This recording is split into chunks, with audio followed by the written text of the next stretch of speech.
Hello everyone.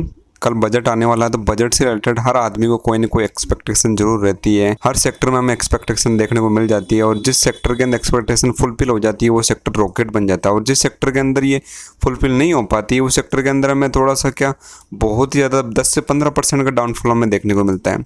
तो ऐसे कौन कौन से सेक्टर है जिसके अंदर गवर्नमेंट अभी इन्वेस्ट करने वाली है, फिर गवर्नमेंट के अंदर जिन जिन सेक्टर के अंदर जो जो फोकस रहने वाले हैं उन शेयरों की थोड़ी बात कर लेते हैं। तो सबसे पहले हम बात करने वाले हैं एक ऐसे ही डेवलपिंग कंट्री से जो डेवलप कंट्री की और जो राहों पर चलने वाला जो सबसे इंपॉर्टेंट मुद्दा है वो है इंफ्रास्ट्रक्चर। यदि किसी भी देश का अगर इंफ्रास्ट्रक्चर मजबूत होगा तो वो देश जल्दी डेवलपिंग से डेवलप की ओर जाएगा। तो सबसे पहला फोकस हो सकता है किसी भी गवर्नमेंट का, वो हो सकता है इंफ्रास्ट्रक्चर से रिलेटेड। इंफ्रास्ट्रक्चर से रिलेटेड हमें दो तीन शेयर हमें देखने को मिल जाते हैं। तो जो सबसे फेमस स्टॉक्स है वो है लॉरेंस लॉब्स की बात कर लेते हैं अपन, लार्सन एंड टर्बो की बात कर लेते हैं, जो कि एक फेमस कंपनी है जिसके अगर रेवेन्यू से और मार्केट कैप की बात कर लेते हैं तो वो 1 लाख करोड़ के प्लस में है। तो बजट के अंदर एक सबसे बड़ा यूँ कहते हैं कि एक्सपेक्टेशन जो रहने वाली है इंफ्रास्ट्रक्चर से रिलेटेड वो जिसे कहते हैं अपन कैपेक्स, वो कैपेक्स हर साल बढ़ता हुआ दिखाई देता है हमें। तो इस बार भी हमें थोड़ी सी उम्मीद है कि ये कैपेक्स वापस से कंटिन्यू रहे और वापस से बढ़ता हुआ हमें दिखाई दे। तो वो तो अभी कल ही फिलहाल पता चलेगा कि क्या बाजार वापस से फुलफिल कर पाती है गवर्नमेंट या निर्मला सीतारमण इसके ऊपर कुछ कह पाती है, फिर यह सिर्फ एक यूं ही बबल की तरह है। अब जो नेक्स्ट हमारा सेक्टर होने वाला है वो है रेलवे से रिलेटेड। रेलवे आपको पता ही है कि जो इंडिया के अंदर बहुत ही कम अभी रेलवे का नेटवर्क फैला हुआ है, और अगर इसे गवर्नमेंट कंटिन्यू अगर बढ़ाना है तो इसे एक्सपेंड करना बहुत ज़रूरी है। पिछले अगर 4-5 दिनों में 4-5 महीनों की अगर बात करें तो 4-5 महीनों के अंदर हमें रेलवे सेक्टर के अंदर काफ़ी ज़्यादा तेज़ी देखने को मिली। Reason behind the all of the यही था कि बस रेलवे के अंदर बहुत ज़्यादा ऑर्डर्स मिल रहे थे गवर्नमेंट की तरफ से, तो रेलवे के सेक्टर भी हमें रॉकेट बनते हुए दिखाई दे रहे थे। इस बार के बजट से भी हमें यही एक्सपेक्टेशन है कि इस सेक्टर के अंदर भी हमें कैपेक्स बढ़ता हुआ दिखाई दे और गवर्नमेंट इस सेक्टर के अंदर इन्वेस्ट करे तो हो सकता है कि इस सेक्टर के स्टॉक्स भी हमें वापस तेजी देखने को मिली। जो नेक्स्ट सेक्टर है वो है डिफेंस सेक्टर के बारे में बात कर लेते हैं। डिफेंस सेक्टर भी एक काफ़ी पॉपुलर सेक्टर है। अगर गवर्नमेंट की अगर बात करें बजट का तो जो 50% हिस्सा है वो फाइनेंस प्लस जो डिफेंस सेक्टर है उसी के अंदर जाता है। तो हो सकता है कि इसे बढ़ाकर वापस से और क्या और ज़्यादा कर दिया जाता है, क्योंकि डिफेंस सिस्टम से क्या होता है ना कि किसी भी कंट्री का जो अब नेक्स्ट बात करते हैं कि इन चारों में से क्या क्या हो सकता है। सबसे जो मेन फोकस वाला रहता है वो होता है एयर वाला, कि इसके अंदर क्या क्या भाई जैसे पिछली बार की बात करें तो पिछले 3-4 सालों में राफेल वगैरह जो भी जितनी भी मिसाइल हैं उन सबको बढ़ाया गया वगैरह। तो इस बार भी हो सकता है कि इनमें थोड़ा सा ध्यान दिया जाए। बाकी देखते हैं, कल पता चल जाएगा कि जितनी फुलफिलमेंट हो पाती है वह नहीं हो पाती। अब अगला जो नेक्स्ट कह देना, हर बजट के अंदर एक गोल्डन चीज़ होती है, वो होती है हर बजट के अंदर अलग अलग चीज़ होती है। इस बार की अगर बजट की बात करें तो जो सबसे गोल्डन स्टेटमेंट मानी जा रही है, फिर सबसे जो बड़ा मुद्दा बना हुआ है वो है टैक्स से रिलेटेड। जी हाँ गाइस, हो सकता है कि इस बार जो टैक्स है वो थोड़ा सा रिड्यूस किया जाए, क्योंकि अगर टैक्स को रिड्यूस कर दिया जाएगा तो जीडीपी के अंदर हमें ग्रोथ देखने को मिलेगी। वो कैसे? अगर टैक्स को रिड्यूस करेंगे तो जो पैसा बचेगा लोग उसको किस में खर्च करेंगे? कंजप्शन में। अगर कंजप्शन बढ़ेगा तो जीडीपी भी बात बढ़ेगी। तो हमारे लिए एक बहुत ही बड़ा मुद्दा बन सकता है कि जीडीपी को बढ़ाने के लिए टैक्स को कम किया जाए। और अगर स्पेसिफिक टैक्स की भी बात करें तो वो बात करते हैं अपन कॉर्पोरेट टैक्स की।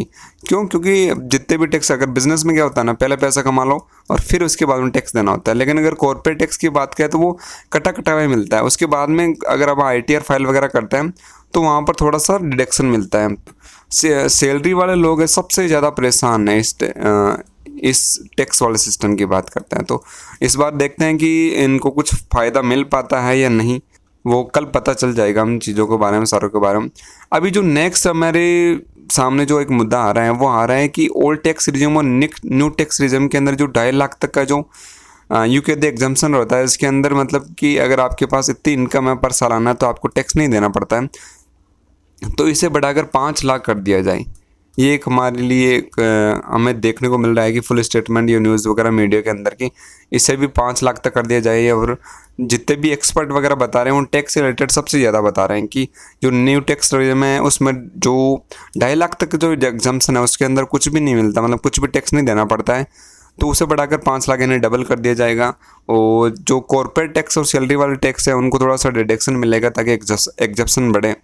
बाकी वो बात कर लेते हैं अपन जो सेक्शन 80C है, उसके अंदर जो इनकम टैक्स डिडक्शन मिलता है वो क्या क्या चीज़ें होती है, उसमें 1.5 लाख की लिमिट होती है। ये एटीसी होता है, उसके अंदर होता क्या है, एटीसी के अंदर बात कर लेता है तो 7 से 8 चीज़ें आती हैं। उसकी लिस्ट की बात करते हैं तो पीपीएफ आता है, ईपीएफ आता है, NPS, NSC, SSY, SCSS, ULIP, FD, LSS, tuition fees and जो principal repayment of home loans वगैरह आते हैं। इसके अंदर जो 1.5 लाख तक का अगर आपका अगर बात करता हूँ मैं 1.5 लाख रुपीज़ तक का अगर खर्चा है तो उस पर आपको टैक्स नहीं देना पड़ता। अगर उससे ज़्यादा होता है तो आपको टैक्स देना पड़ता है।